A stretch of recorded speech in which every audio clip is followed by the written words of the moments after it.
त्यांनी वादा दिलेला आहे. चौकशी करून चौकशीत जर ते दोषी असेल तर तो वादा पूर्ण होईल.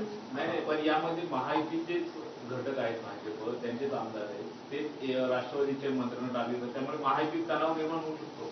ठीक आहे, असं आहे, पण मला सगळ्यांनाच विनंती करायचं की थोडंसं शांतपणे हे प्रकरण आपण घेतलं पाहिजे. खून झाला, अतिशय वाईट पद्धतीनं झाला, त्या सगळ्या खुनांना फाशीची सजा झाली पाहिजे, हे बरोबर.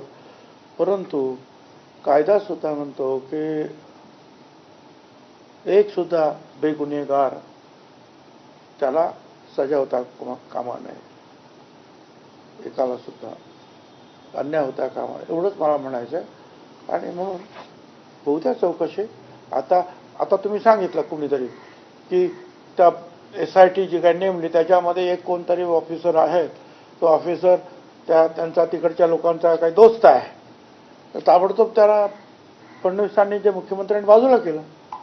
पण असं काही जे असेल ते माहिती पुरवत जा ना. शेवटी मंत्री काय बसलेले काय किंवा वरचे अधिकारी काय त्यांना सगळ्याच गोष्टी काय ताबडतोब माहिती असतात अशातलं बघणार. तुम्ही माहिती द्या.